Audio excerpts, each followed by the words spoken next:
désert de l'Arizona, dans l'ouest américain. Ce trou immense, c'est le célèbre météore cratère. Un cratère en forme de bol de plus d'1 kilomètre de diamètre. La cause, la chute d'une météorite il y a 50 000 ans.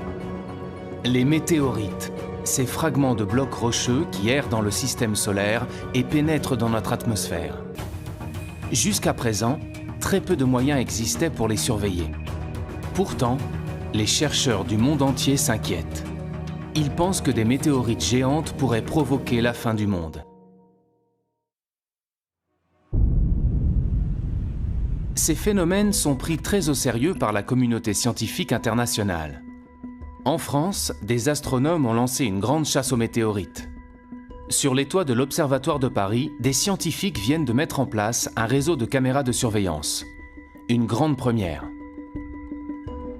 L'objectif de cette caméra, c'est d'observer toutes les chutes de météorites qui créent des grosses étoiles filantes. Ces grosses étoiles filantes étaient jusqu'à présent la seule trace de météorites dans l'atmosphère. À chaque fois qu'il y a un gros météore détecté par plusieurs caméras, on le sait instantanément et on est capable en quelques minutes de calculer la trajectoire. Et donc en faisant ça, on est capable de savoir où et quand les météorites tombent en France. Tout le territoire est quadrillé.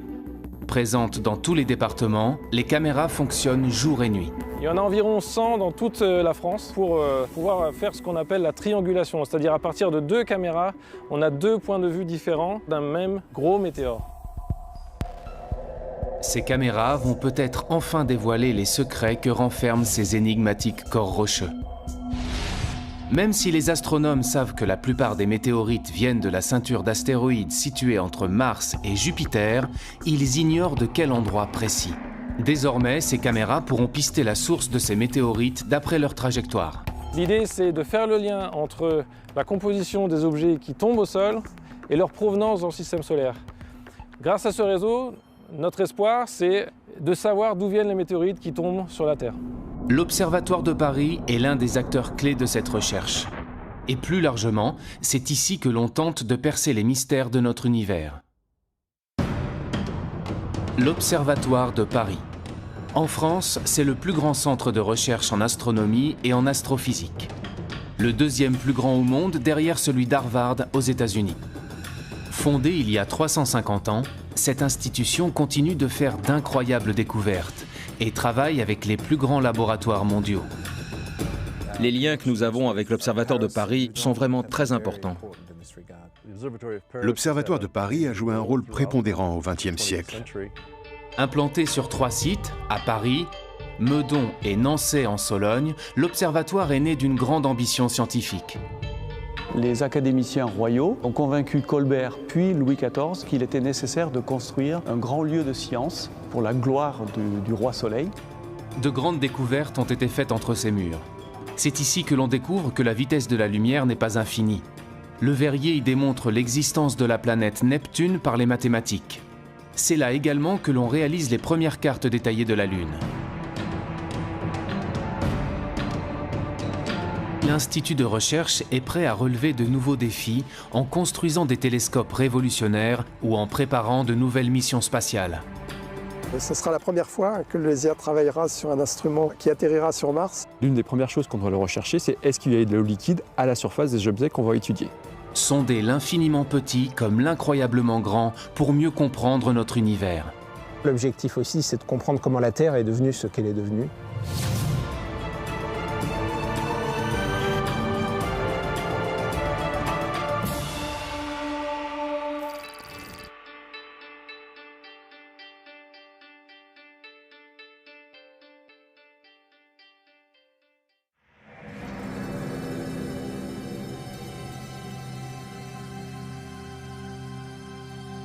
Nous sommes à l'ouest de la capitale, à Meudon. Sur les hauteurs de la ville, de majestueuses coupoles astronomiques dominent Paris. Fondé en 1876 par l'astronome Jules Janssen, le site de Meudon est rattaché à l'Observatoire de Paris depuis le début du XXe siècle. À première vue, l'endroit semble paisiblement endormi. En réalité, il abrite les projets scientifiques les plus ambitieux d'aujourd'hui. Ici, on ne se contente pas d'observer les étoiles. On prépare entre ces murs les grandes conquêtes spatiales de demain, en collaboration avec les laboratoires les plus renommés au monde. La nouvelle approche que permet le spatial, c'est à la fois un point de vue différent, d'être en dehors de l'atmosphère de la Terre, ce qui permet d'observer certaines longueurs d'onde qui sont inaccessibles au sol, donc de sortir de l'enfermement sur Terre, qui était le lot des astronomes précédents. Grâce à certaines missions spatiales, on tente aussi de se prémunir de risques majeurs qu'encourt notre planète. Au LESIA, le laboratoire d'études spatiales, on participe justement au lancement d'un nouveau satellite, Solar Orbiter. Il quittera la Terre pour une destination un peu particulière, le Soleil, notre étoile. Un grand projet international développé par l'Agence spatiale européenne et la NASA. Solar Orbiter est une mission qui va permettre d'observer l'activité du Soleil sur place directement avec l'observation du Soleil dans certains instruments, mais aussi à distance avec les éjections de masse coronale, c'est-à-dire les éjections de matière solaire qui voyagent à travers le milieu interplanétaire et dont certaines peuvent arriver jusqu'à la Terre et perturber les télécommunications ou les satellites d'observation. En effet, notre étoile connaît d'impressionnantes éruptions. Des milliards de tonnes de matière solaire sont éjectées du Soleil à plus de 1000 km par seconde, avec des répercussions directes sur la Terre. Ces éruptions peuvent mettre en danger la vie des astronautes et ont déjà causé des coupures d'électricité géantes. Nous sommes une société technologique qui utilise de plus en plus d'instruments qu'on envoie dans l'espace et qui est soumis à l'influence de cette étoile du Soleil. Ça peut endommager certains satellites, ça peut perturber les télécommunications, ça peut créer des coupures électriques généralisées à l'échelle de régions entières. Pour se prémunir de ces risques, l'Observatoire de Paris construit un instrument fondamental dans le cadre de cette mission. Le LESIA est impliqué dans le sonde spatiale Solar Orbiter par la production d'un instrument qui s'appelle RPW, qui est en charge de mesurer les ondes émises par les plasmas interplanétaires.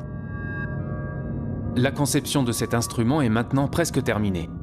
Une fois le satellite lancé, il mettra plusieurs années pour atteindre le Soleil. Sa mission durera entre 7 et 10 ans et les premiers résultats ne devraient être connus qu'en 2022.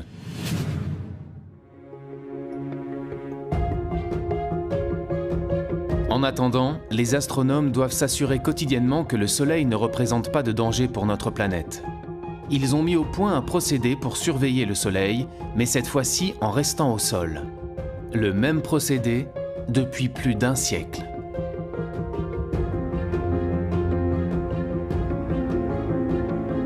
Ce qu'on fait depuis 108 ans, c'est qu'on prend des images du Soleil avec les instruments qui sont présents ici. C'est-à-dire qu'on construit un catalogue de données que pourront exploiter plus tard, dans 108 ans, dans 350 ans, des chercheurs qui s'intéresseront à l'évolution à très longue durée du Soleil. Il s'agit véritablement d'un travail d'endurance qu'on essaye de donner aux générations futures. Tous les jours, sans exception, depuis plus de 100 ans, les astronomes prennent des photographies du Soleil. Un procédé relativement artisanal qui fonctionne grâce à ce que l'on appelle un spectrohéliographe. Sa mission, enregistrer les taches et les protubérances du Soleil.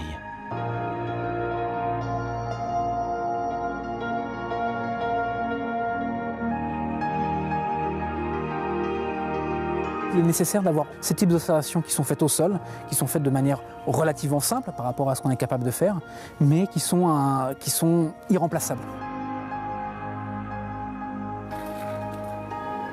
Voilà, donc là vous avez la photo en direct du Soleil, en lumière blanche. On est en période de descente d'activité, donc on n'a absolument pas de taches sur le Soleil aujourd'hui. S'il y a des taches, il peut y avoir des éruptions. S'il n'y a pas de taches, il n'y aura pas d'éruption. Et là, on est vraiment en descente d'activité solaire. Aujourd'hui, la photographie ne prend que quelques secondes et les résultats sont immédiatement informatisés. Mais cela n'a pas toujours été aussi simple. L'Observatoire de Paris a 350 ans. Ça fait à peu près 350 ans que certains chercheurs s'intéressent à étudier le Soleil. Mais à l'époque, ils avaient des méthodes où ils remplissaient des cahiers, où ils marquaient leurs observations. Section sur K, c'est la longueur d'onde, hein, surtout la longueur d'onde et l'heure du cliché là-dessus. 22 juillet 1929. Donc ça, c'est marqué tous les jours d'observation. Les pauses aussi, 3 minutes, pause. Grâce à cette observation sur une très longue période, les astrophysiciens ont pu identifier avec précision différents cycles d'activité solaire extrêmement réguliers. C'est cette régularité qui leur permet de prévoir les fortes éruptions et les perturbations potentielles. Le Soleil est vivant, il y a des moments où il est plus actif et des moments où il est moins actif. Donc il y a un premier cycle qui va être le cycle qui est très bien connu, qui est le cycle de 11 ans, où au début du cycle, petit à petit, il va y avoir de plus en plus d'éruptions jusqu'à un maximum. Et puis à nouveau, pendant quelques années, la fréquence des éruptions va diminuer jusqu'à ce qu'on arrive à un minimum où il n'y aura aucune éruption. Et puis ce qu'on est en train de découvrir, c'est qu'il y a aussi un cycle plus long, qui aura une centaine d'années, où pareil, il y a une modulation de l'activité du Soleil. Mais pour cela, il faut arriver à étudier le Soleil sur des périodes qui sont très longues, qui dépassent même la vie humaine. Et c'est ce qu'on fait ici, à l'Observatoire de Paris. Donc ça fait seulement sur ces cycles de 100 ans, on n'en a vu que 3 à l'heure actuelle. Souvent dans la recherche, il s'agit d'une course de vitesse, il s'agit de voir plus loin, voir plus petit. Ici, on est plus dans une course d'endurance, c'est-à-dire qu'il faut additionner des données sur des années et des années qu'on va transmettre aux générations futures pour que plus tard, les chercheurs qui travailleront sur ces problèmes dans 350 ans puissent eux comprendre mieux comment fonctionne notre étoile. Comprendre comment fonctionnent les étoiles et notre univers, repousser les limites de la connaissance, ont toujours été les raisons d'être des différents sites de l'Observatoire. Lorsqu'il est fondé en 1667, l'Observatoire de Paris devient rapidement un lieu fondamental pour la science, nourri par de grandes ambitions. Grâce à leurs connaissances, les scientifiques établissent pour la première fois des cartes maritimes et terrestres. Un projet révolutionnaire pour l'époque.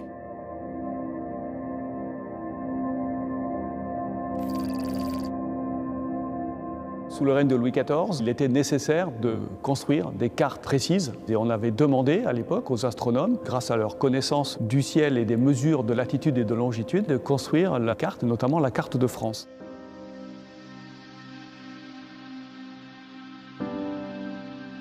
Au XVIIe siècle, connaître l'étendue du territoire et savoir s'y repérer est en effet un enjeu essentiel pour le commerce et la guerre.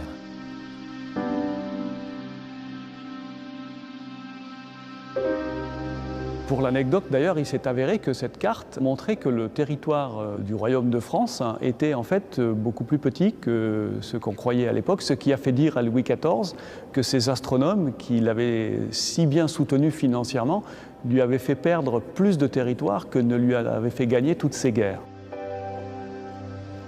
Cette carte, qui nécessite 60 ans de travail, représente une véritable innovation scientifique. C'est la première fois que l'on s'appuie sur la triangulation pour concevoir la représentation exacte du territoire. Et cette carte prend comme point zéro géographique une ligne méridienne, une ligne droite scindant le territoire en deux.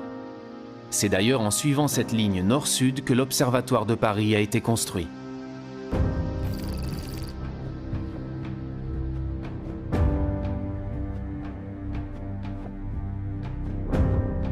Nous sommes ici dans la salle Cassini, qu'on appelle aussi la salle de la Méridienne de l'Observatoire de Paris, tout simplement parce qu'elle contient le méridien de Paris, qui est cette ligne que vous voyez ici, qui a été tracée par les académiciens le 21 juin 1667. Ces académiciens qui ont donné comme instruction à l'architecte Claude Perrault de construire un bâtiment symétrique par rapport à cette ligne. Cette salle majestueuse, en fait, est un gigantesque instrument de mesure. En haut, ici, vous avez une ouverture avec une petite optique qui permet de projeter l'image du Soleil sur le sol. L'été, le Soleil est très haut sur l'horizon et par conséquent, l'image du Soleil se projette de ce côté de la salle. L'hiver, il est très bas et l'image du Soleil se projette complètement de l'autre côté de la salle. Et entre les deux, l'image du Soleil fait un aller-retour. Et donc tous les jours, à midi vrai, on peut mesurer précisément à quel endroit cette image traverse le méridien. En projetant l'image du Soleil sur cette ligne, les astronomes de l'observatoire ont pu démontrer que l'axe de rotation de la Terre s'inclinait sur son orbite. Ils ont également pu établir une mesure précise du temps grâce à cette ligne méridienne. Pendant presque tout le XVIIIe siècle, les astronomes ont mesuré précisément, jour après jour, année après année, la position du Soleil sur le méridien à chacun de ses passages. À la fin du XIXe siècle, les transports se développent fortement et une heure universelle doit être adoptée. La suprématie anglaise dans le commerce maritime fait gagner le méridien de Greenwich. Mais l'observatoire reste l'un des maîtres incontestables du temps et définit encore l'heure légale française. La mesure du temps, c'est une des raisons majeures de la fondation de l'Observatoire de Paris. Dès la fin du 19e siècle, les astronomes de l'observatoire fabriquent le temps grâce aux horloges mécaniques. Et à l'époque, cela se passe dans les galeries souterraines de l'institution. Là, nous arrivons tout en bas des caves de l'observatoire. Et ici, nous allons aller vers les salles où étaient entreposés donc, les laboratoires. On stockait les horloges donc mécaniques puis à quartz au sous-sol parce que ici la stabilité de température, comme on est très profond, est très bonne tout le long de l'année. Elle fluctue quasi pour beaucoup moins qu'1 degré. Tous les systèmes mécaniques de précision ou les systèmes à quartz, ils sont très sensibles aux fluctuations de température. Donc ça change un petit peu la fréquence, la vitesse d'écoulement mesurée par l'horloge. Voilà. Donc plus c'est stable, mieux c'est. Et ici, personne ne passe, personne n'ouvre de porte, personne ne vient. Voilà. Ça s'est terminé dans la deuxième moitié du XXe siècle, au moment où toutes ces horloges ont été remplacées finalement par les horloges atomiques. Les horloges atomiques. Une véritable révolution scientifique développée dans les années 60. Dans des salles protégées comme des bunkers, à l'abri de la lumière et de la chaleur, l'observatoire définit le temps grâce à l'oscillation régulière de certains atomes. Ici, nous sommes dans une pièce où nous avons une horloge atomique. Elle sert à réaliser la définition de la seconde. Et cette définition, elle est basée sur une définition par rapport à l'atome de césium, qui est de exactement 9 192 631 770 par seconde. Les atomes de césium ont la propriété de se mouvoir selon un mouvement de va-et-vient, une oscillation extrêmement régulière. Et nous, ce qu'on fait dans cette horloge, c'est qu'on va compter cette oscillation et donc être capable de réaliser exactement une seconde. Lorsqu'il passe d'un niveau d'énergie à un autre, l'atome de césium émet une fréquence immuable du rayonnement électromagnétique qui détermine la seconde. Et une fois qu'on sait très bien réaliser cette seconde, ensuite il y a d'autres systèmes par ailleurs qui vont compter les secondes pour réaliser la minute, l'heure et le temps en continuant à compter. Pour mesurer cette seconde, on provoque cette oscillation dans cette pièce isolée de toute perturbation. Pour contrôler ces atomes, on les refroidit, ça veut dire qu'ils sont très lents. On va les lancer, ils sont sous vide. C'est comme quand vous lancez une pierre. Ils vont monter, retomber, et pendant toute cette interrogation, presque une seconde en fait, pas tout à fait, on va mesurer cette oscillation. Donc on va faire des mesures ensuite répétitives, et ça va nous permettre de parfaitement fixer l'intervalle de temps, qui est à la base de la réalisation de l'ensemble ensuite de notre échelle de temps.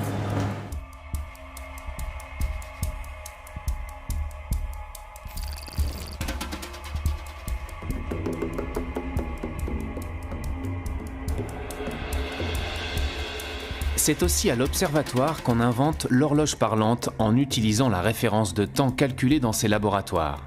L'idée est simple, donner par téléphone la même heure sur tout le territoire à tous les Français par une même voix.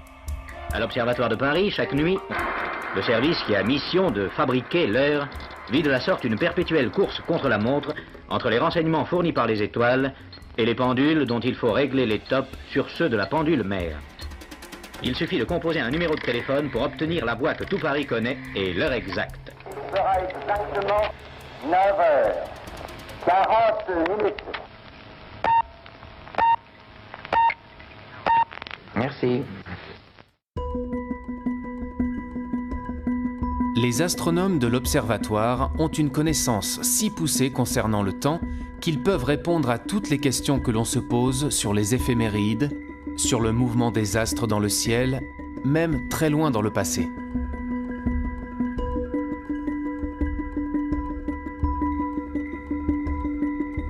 On a des personnes qui se posent des questions quand même un petit peu profondes, donc sur l'espace qui nous entoure, sur le temps.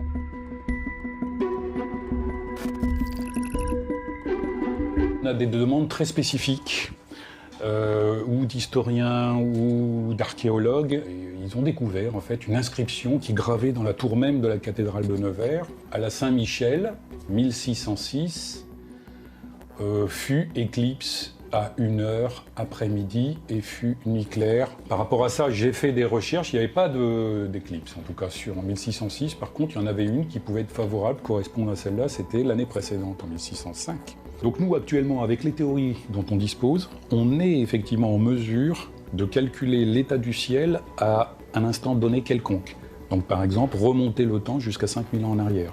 C'est pour ça qu'on a souvent des questions qui nous proviennent d'historiens ou d'archéologues, qui travaillent effectivement sur du matériau qui est aussi ancien que ça. Je reçois des demandes électroniques par mail et également du courrier. Donc celle-ci, elle provient d'un monsieur qui s'est posé une question toute simple. Il suppose un vaisseau spatial qui va accélérer continuellement à une accélération égale à l'accélération de la pesanteur, celle qui nous tient sur la Terre. Et en disant, à partir de ça, combien de temps va mettre ce vaisseau spatial pour atteindre une vitesse égale à la vitesse de la lumière, et à quelle distance de la Terre cette vitesse sera atteinte. Alors il a fait le calcul, et puis il me demande juste de vérifier si son calcul est correct. Il signe d'ailleurs par Carpe Diem. Alors, bon, Carpe Diem, hein, on sait tout ce que ça veut dire. Donc le monsieur, c'est quand même un monsieur qui est connu. Bon, il est en prison, je crois, depuis les années 70, c'est un tueur en série. Je reçois aussi des courriers de tueurs en série. J'essaye de répondre à tout et à tout le monde. Donc le monsieur en question, je lui ai répondu, son calcul était juste, à peu près juste. Donc c'est pour dire que vraiment dans ce service, on a de tout. On a du très sérieux et puis on a du loufoque, de l'insolite, de toutes sortes de choses, quoi.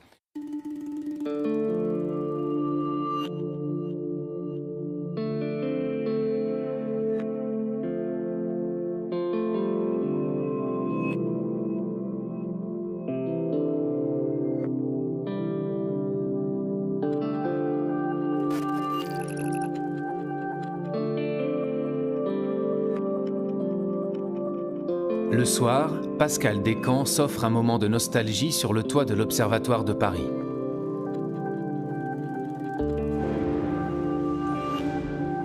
La lunette Arago, le plus célèbre instrument de l'Institut d'astronomie, marche toujours parfaitement.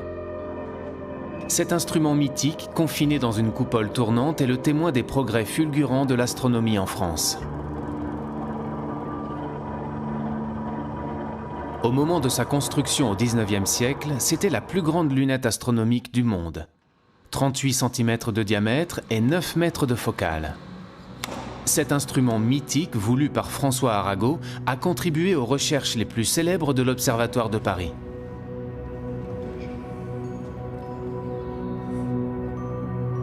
Voilà, parfait. Voilà. Tout est bon. Qu'à relancer le moteur.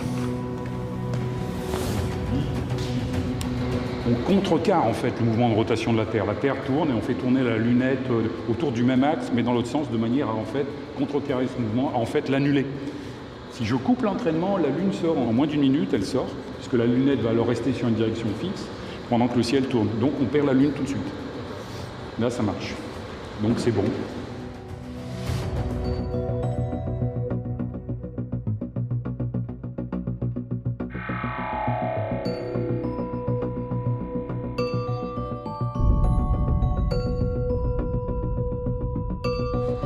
On sent vraiment le relief lunaire de façon assez impressionnante. Ouais, là, c'est très... Et puis ça bouge pas.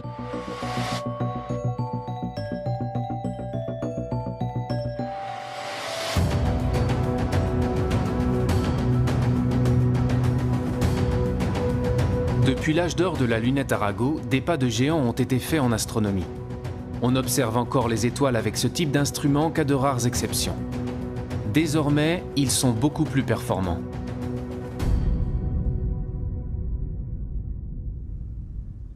Pour obtenir une meilleure vision des astres, on construit des réseaux de télescopes utilisés par des équipes de recherche de différents pays.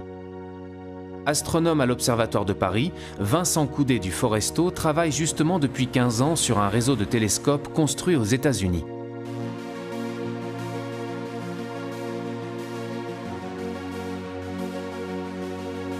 Ce réseau est situé dans l'un des observatoires les plus célèbres du monde, le mont Wilson, près de Los Angeles.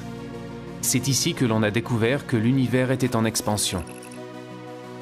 Chaque année, l'astronome français et ses collègues étrangers se réunissent en Californie pour faire avancer leurs projets communs. De grands projets internationaux qui donnent à la science plus d'envergure. Ce qu'il y a de terrible quand on travaille ici, c'est qu'on a beaucoup de collaborateurs français et qu'on est forcé d'aller en France régulièrement. Les liens que nous avons avec l'Observatoire de Paris et Meudon sont vraiment très importants. Nous ne serions pas capables de développer toutes nos recherches scientifiques sans ces collaborations. Parce qu'on ne peut pas être expert dans tous les domaines. Nous avons besoin de personnes qui viennent observer nos instruments et viennent enrichir ce que nous faisons avec leurs connaissances.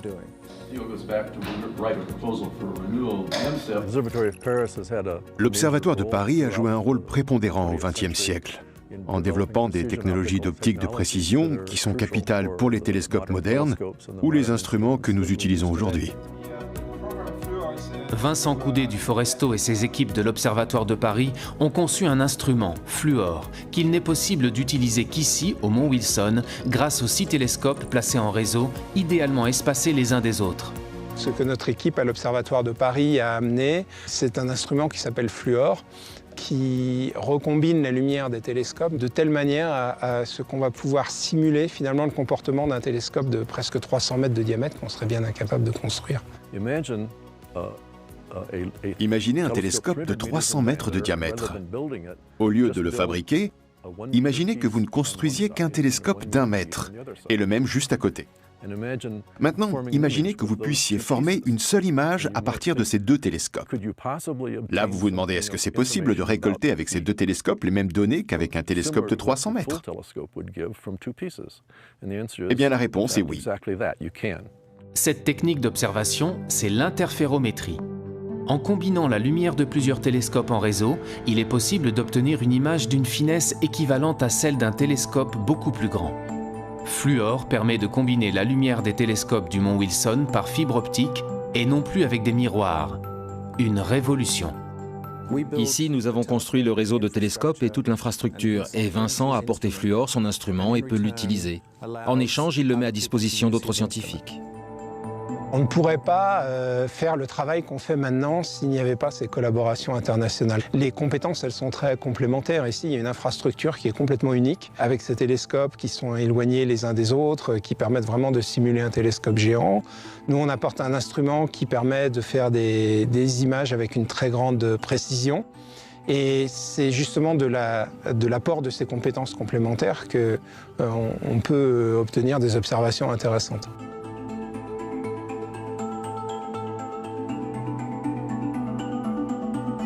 Quand on regarde une étoile avec un télescope, c'est un point. Toutes les étoiles apparaissent comme des points parce que même les plus grosses des étoiles sont trop petites pour être résolues par les télescopes. Et donc il faut un interféromètre pour voir les étoiles autrement que comme des points, pour voir des choses à la surface des étoiles. L'interférométrie ouvre de nouvelles perspectives dans la connaissance des étoiles, mais aussi dans la découverte de nouvelles planètes.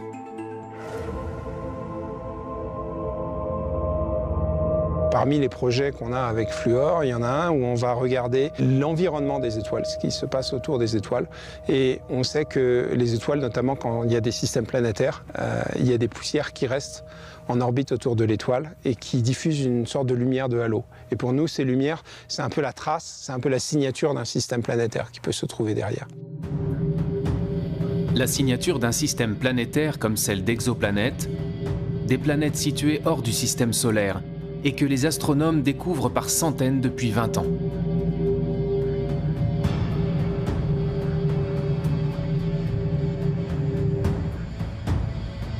Ces collaborations entre laboratoires permettent de faire accélérer les découvertes. Grâce aux technologies modernes, les astronomes peuvent observer les étoiles à des milliers de kilomètres du télescope ou du réseau de télescopes pointés vers le ciel. Des équipes françaises louent parfois du temps d'observation sur les télescopes de l'Observatoire du Mont Wilson. Chacun met à profit ses instruments et ses compétences. L'astronome me donne les informations nécessaires sur les sources qui l'intéressent.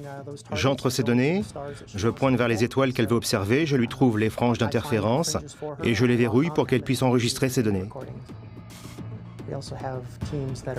Nous avons aussi des équipes qui viennent de Sydney et de l'Université du Michigan. Chacun apporte ses instruments, ce qui leur donne du temps dans le réseau pour bien observer. Cela rend le réseau plus performant que ce que nous avions originellement. Donc c'est bénéfique pour tout le monde. Ces astronomes n'ont pas à construire de nouveaux interféromètres et l'interféromètre n'a pas à se fournir de nouveaux instruments. 10 minutes, c'est bon pour 8 minutes de plus. OK. Aujourd'hui, les scientifiques ne pourraient plus mener leurs grands projets sans ces aides extérieures.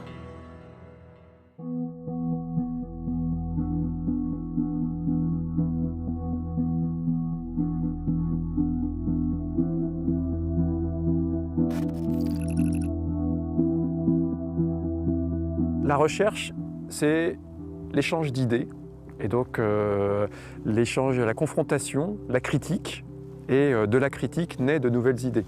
Donc si on est tout seul dans son coin, en général, on n'arrive pas à grand-chose. En tout cas, on a besoin d'être à certains moments seul dans son coin pour réfléchir, mais si on ne confronte pas ces idées à la communauté à un moment ou à un autre, de toute façon, on n'avancera pas. Les découvertes futures nécessitent des moyens extrêmement importants qu'aucun pays au monde n'est capable de mettre sur la table tout seul. Donc on peut dire que tout ce qui était facile a déjà été fait, si vous voulez, et pour aller plus loin maintenant, il faut développer ces grands projets beaucoup plus complexes et beaucoup plus coûteux. Aujourd'hui, de nombreux pays rassemblent leurs forces pour résoudre la grande question de l'humanité. Sommes-nous seuls dans l'univers? Existe-t-il de la vie extraterrestre? Une planète pourrait apporter des réponses et obsède les chercheurs du monde entier. C'est Mars, la planète rouge. Après le succès de la mission menée sur Mars en 2012 et le lancement du rover Curiosity, les astrophysiciens espèrent que la planète rouge répondra enfin à leurs questions. Avec la NASA et une dizaine de laboratoires en France, les chercheurs de l'Observatoire de Paris participent à l'une des missions les plus attendues, la mission Mars 2020. La mission Mars 2020 est la mission qui va continuer d'explorer la surface martienne à la recherche de l'eau passée, de la minéralogie passée et de la biologie, de la possible existence de vie à la surface de Mars. L'une des premières choses qu'on doit rechercher, c'est est-ce qu'il y a de l'eau liquide à la surface des objets qu'on va étudier. Pour répondre à cette question, les astrophysiciens de l'Observatoire de Paris conçoivent un petit instrument placé sur la caméra du rover. Nous travaillons ici sur une partie des détecteurs et sur toute l'ingénierie système de la caméra qui sera placée au bout d'un mât sur cette mission spatiale. On fabrique un petit instrument qui est un spectromètre infrarouge qui va nous permettre de faire la spectroscopie de la surface martienne. En fonction des différentes couleurs qui seront présentes, on sera capable de dire quels sont les minéraux qui sont présents à la surface de Mars et éventuellement même en quelle quantité. On va aussi essayer de voir s'il y a de la matière organique à la surface de Mars.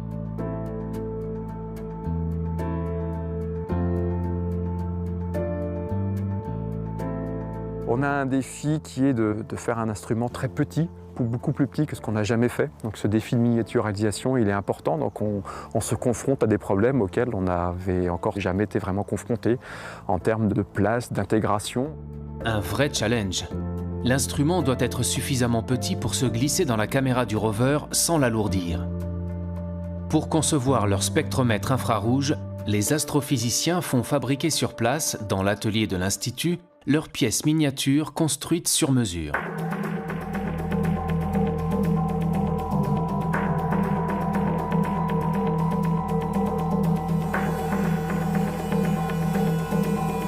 Il a fallu trouver une place au sens physique, où est-ce qu'on se met exactement. Il a fallu aussi trouver comment on branchait nos fonctions, de l'électronique, quelle masse on apportait. Il ne fallait pas apporter trop de masse, parce que sinon on aurait été trop lourd, on n'aurait pas pu être au sommet du mât du rover. Donc on a tout ce genre de contraintes qui nous empêchent de faire exactement tout ce que l'on veut et nous restreignent dans nos objectifs scientifiques. Ce sera la première fois que le LESIA travaillera sur un instrument qui atterrira sur Mars et c'est pour nous un nouveau challenge. Un nouveau challenge que l'Observatoire doit remporter. Les équipes n'ont pas le droit à l'erreur. Maintenant que l'étape de fabrication de l'instrument est terminée, les chercheurs lui font subir une série de tests et de vérifications. L'instrument est placé dans les conditions extrêmes de l'espace et de la surface martienne. Sachant qu'il peut faire jusqu'à moins 133 degrés sur Mars, il doit résister à un univers hostile. pouvoir se dire qu'un petit morceau de métal et d'optique qu'on a créé se retrouve dans l'espace, c'est quelque part quelque chose qui nous rend très fiers.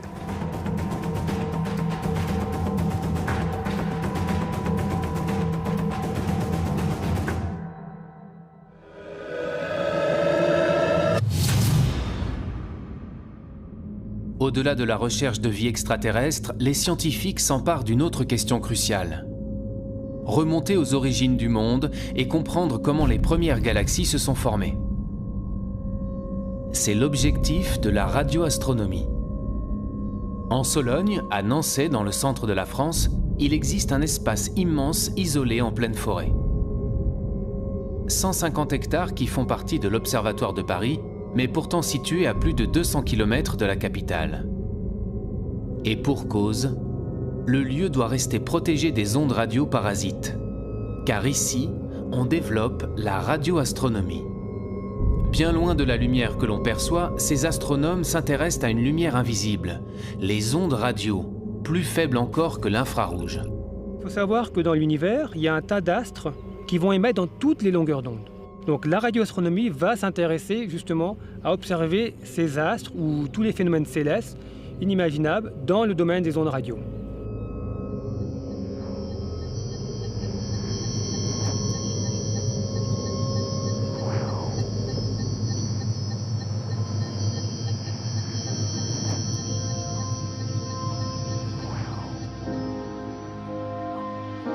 Les ondes radio émises par les étoiles sont collectées par cet immense instrument métallique.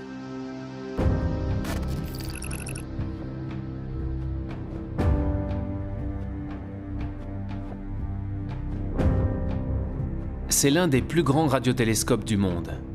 Avec ses 40 mètres de longueur, il a une surface collectrice de 8000 mètres carrés. Il observe l'univers à basse fréquence et permet l'étude des galaxies, des enveloppes d'étoiles ou encore des comètes.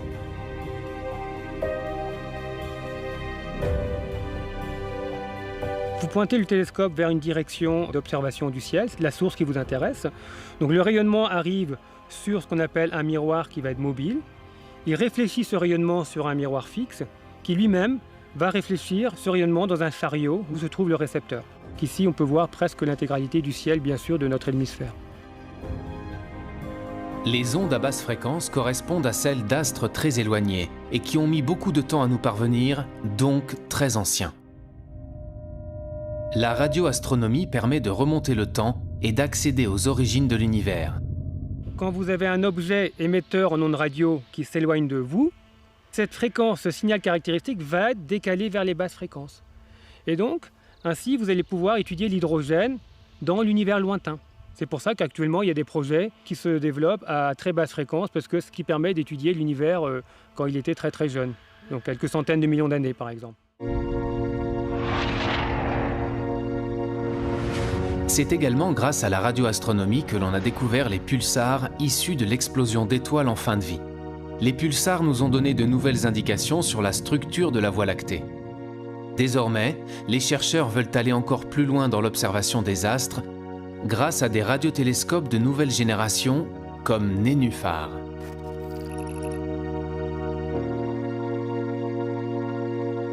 Contrairement aux grands radiotélescopes où vous pointez l'antenne pour justement observer votre source d'intérêt, Nénuphar, ce sont des antennes qui voient tout le ciel. C'est un peu une révolution en radioastronomie en fait, c'est d'avoir des antennes qui voient tout le ciel et qui pointent et vous pointez dans différentes directions.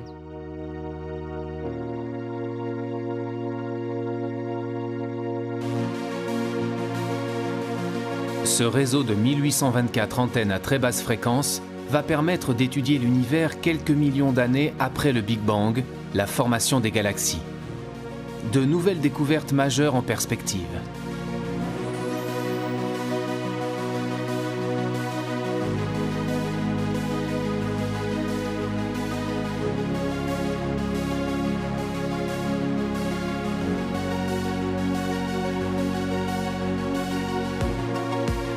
Fournir une vision renouvelée de la structure de notre univers pour en comprendre sa composition et son origine, c'est le défi quotidien que tentent de relever ces astrophysiciens.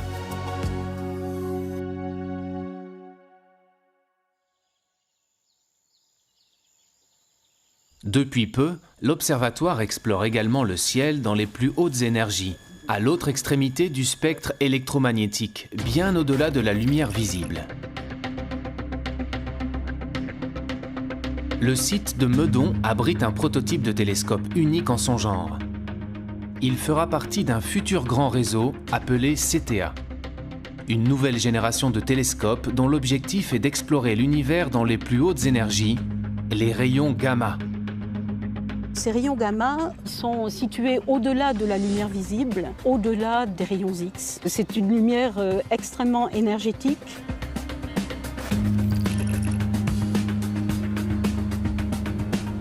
CTA va pouvoir observer des photons gamma qui ont des énergies de 10 puissance 10 à 10 puissance 14 fois plus grandes que l'énergie de photons optiques. Donc on voit qu'on touche là à un domaine qui est tout de même très loin de notre perception directe, personnelle. Grâce à une technologie interposée, on va pouvoir imaginer des façons de mettre en évidence ces rayons gamma et de les étudier, et du coup de devenir sensible, disons, en tant que civilisation technologique, on est devenu sensible aux rayons gamma de très hautes énergies. À ce stade du projet, les chercheurs sont encore en phase de test sur le prototype. Mais bientôt, plusieurs dizaines de télescopes comme celui-ci collecteront partout dans le monde ces rayons gamma. Ce que les télescopes vont observer, ce sont des flashs de lumière émis par des gerbes de particules. Des particules produites par les rayons gamma lorsqu'ils pénètrent dans l'atmosphère. On va pouvoir faire l'image de ces gerbes atmosphériques. Donc ça va faire une sorte de cascade de particules qui va descendre petit à petit vers le sol. Et dans cette gerbe atmosphérique, il y a justement des particules très rapides qui vont émettre un flash bleuté très ténu qui va être détecté par les caméras des télescopes Cherenkov. Et on voit les produits que son entrée dans l'atmosphère a générés et le rayonnement qui en résulte au bout du compte. Il faut avoir une résolution temporelle pour suivre l'évolution de ces flashs de l'ordre de la nanoseconde. Donc la nanoseconde, c'est 1 milliardième de seconde. Lorsque la nuit tombe, les tests d'observation peuvent commencer. L'équipe est composée de chercheurs du monde entier, chacun étant spécialisé sur une partie du télescope. Au total, 30 pays et 1200 scientifiques sont engagés dans ce projet hors norme. Ils espèrent tous repérer des cascades de particules dans le ciel de Paris.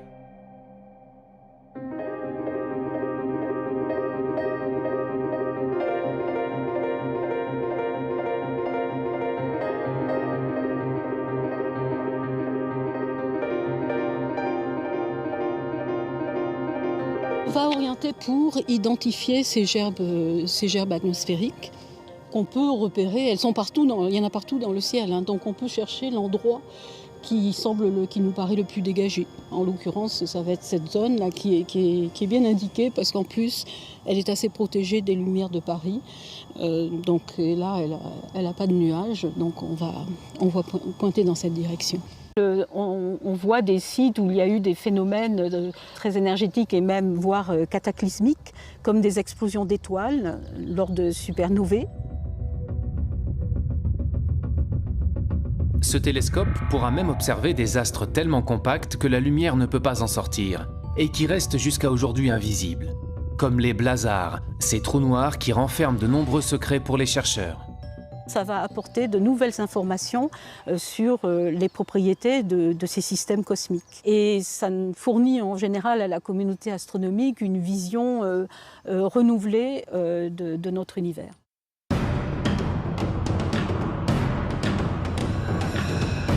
Grâce à tous ces nouveaux instruments ultra perfectionnés et des connaissances toujours plus poussées, les astrophysiciens peuvent observer le ciel dans les plus basses fréquences comme dans les plus hautes énergies.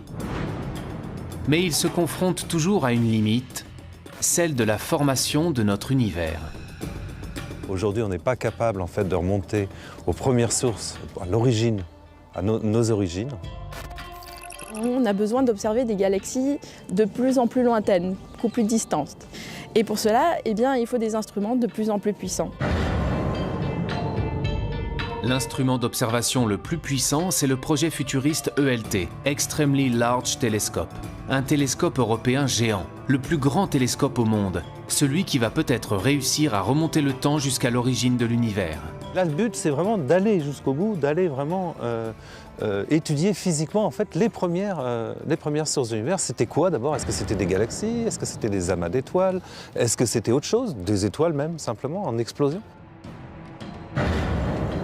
C'est un télescope qui va être installé dans les années 2020. Ça consiste à prendre tous les grands télescopes existants sur la Terre aujourd'hui, c'est-à-dire 15 grands télescopes de 10 mètres, les mettre ensemble, combiner leurs miroirs et d'en faire un seul. Ces 39 mètres de diamètre, on doit les installer sous une coupole, ce qui fait que la coupole représente à peu près l'équivalent de 3 arcs de triomphe superposés. C'est l'un des projets européens les plus ambitieux en matière d'observation au sol.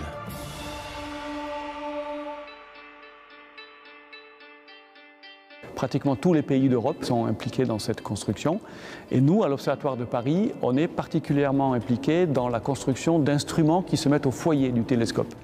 Le premier, qui est un spectro-imageur, qui travaillera dans le visible et l'infrarouge, et dont un des enjeux principaux est de détecter des exoplanètes. Et l'autre, c'est un spectrographe multi-objets qui permet de faire simultanément le spectre d'un très grand nombre de galaxies.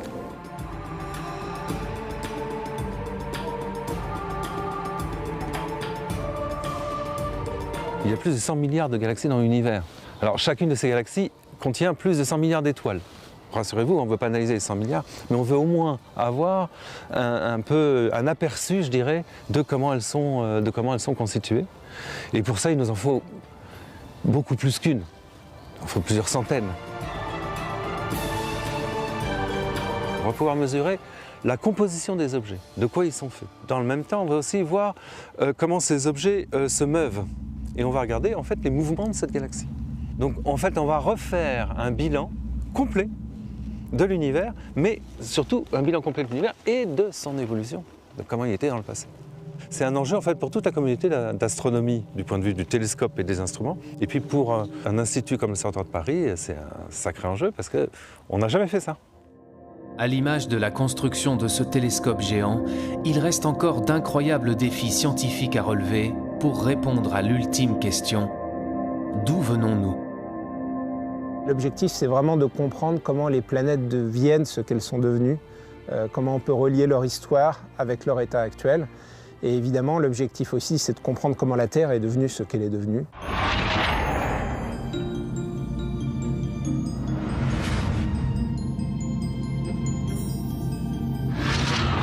Imaginez par exemple un archéologue, il pourrait étudier par exemple toutes les espèces d'évolution, par exemple si on s'intéresse à l'évolution de l'homme, vous auriez à votre disposition toutes les différentes étapes.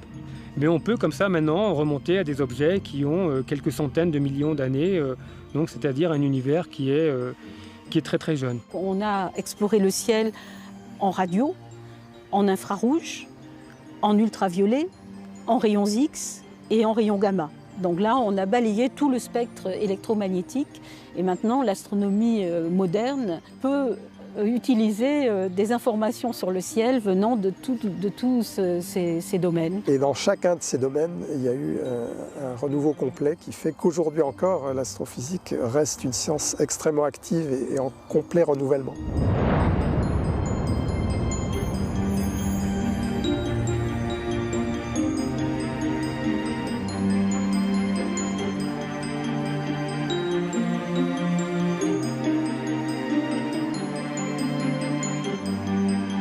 Il y a un point qui est important pour tout institut de recherche, c'est de toujours accroître sa capacité à initier des grands projets qui contribuent à structurer l'avenir. Son futur est tout à fait prometteur. Il a un potentiel humain, de recherche, d'ingénieurs, techniciens, d'innovation qui est extrêmement fort. On est à bord de missions spatiales jusque dans les années 2030-2040. Donc au moins pour toute la première partie du XXIe siècle, je pense que l'Observatoire va continuer de se développer très fortement et d'être un acteur majeur de la recherche astrophysique en France et dans le monde. L'Observatoire de Paris, véritable citadelle des sciences. Plus de 3 siècles après sa fondation, ce lieu, porté par un héritage scientifique inestimable, nourrit toujours les plus grands espoirs de recherche et de découverte.